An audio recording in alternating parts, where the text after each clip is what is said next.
Would John come to the mic? Thanks. Well, for those of you who don't know me, I'm John Kemmer, one of the Kemmers that they referred to earlier, and my mom and dad are with us in spirit. My mom passed away back in the 70s, and I'm going to introduce my sister Sue, but before I do, I just want to say that Barb and Art, for all of the Kemmers, have helped us through good times and bad times, and appreciate your opening your home to me and my sisters. So, here's Suzanne.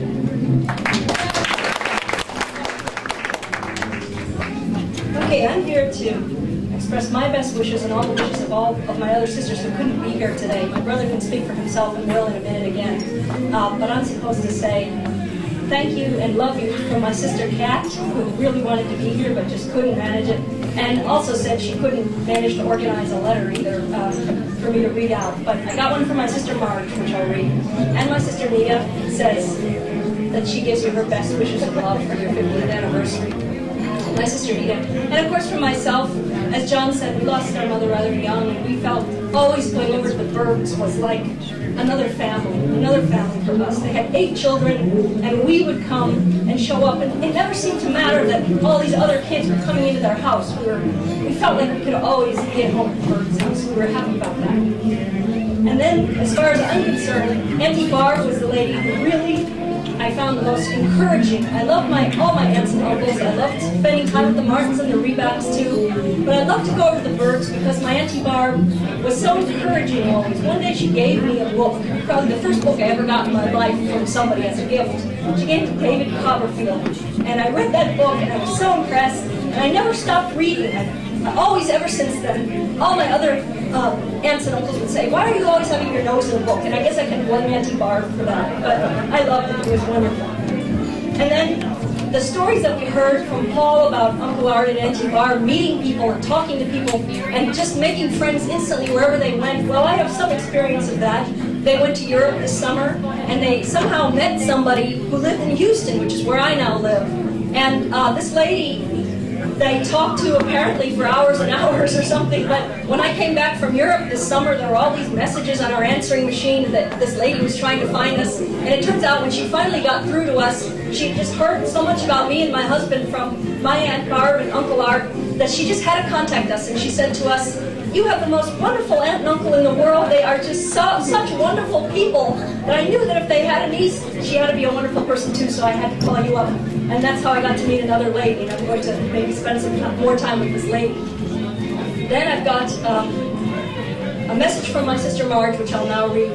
"Dear Auntie Barb and Uncle Art, what I remember most about your family was that you always made me feel welcome, whether I was vacationing, quote unquote, for 2 weeks during the summer, or just visiting with my family for a few hours. I remember though, even though your family was so large, no one got angry at anyone else. No one raised their voices in anger or called each other names. Very unusual for us, I guess. Everyone was quiet. You and Uncle Art would try to handle complaints or problems calmly and fairly. Well, I have to say, sometimes it did get a little rambunctious over there, not so calm as she portrays it, but it was wonderful.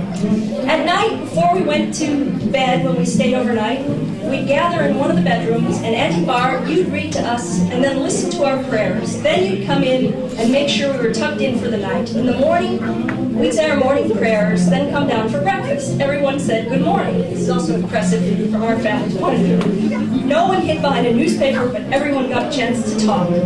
Uncle Art, you had a way of explaining things to us so that we'd understand. If you used words we didn't know, you'd help us look it up in the dictionary. He had a lot of dictionaries, and all of his Scrabble matches with everyone, including my father, who loved to play Scrabble with him, there was always a dictionary handy. I think that's how I got on dictionaries, hooked on dictionaries too. You treated us fairly and listened to what we had to say. I wish we could be with you on your big day, but since I can't, I'll keep you in my prayers. Happy 50th anniversary, and thank you for being my godparents. I haven't forgotten, even though I don't always keep in touch. Love, Margie." All right, Margie.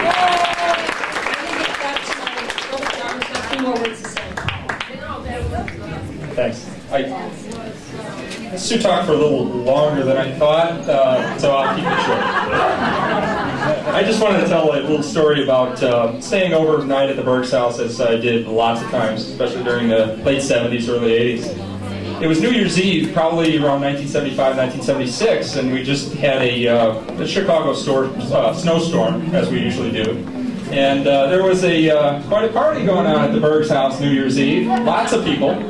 And sure enough, it was snowing, and plowed in and stuff. And there was a car at the last car in the driveway. And I think it was Roy's car, in fact. Wasn't it, Roy? Yeah. It was Roy's car, too.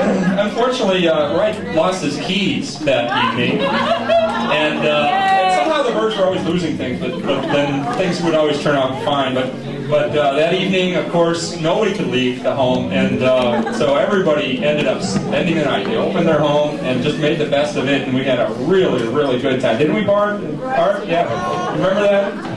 So, of course, we found the keys the next morning on the kitchen counter, and we just had a great time. People were sleeping in the hallways and bedrooms and all over the place, but fond memory from the Berg's house, and appreciate my ability to share it.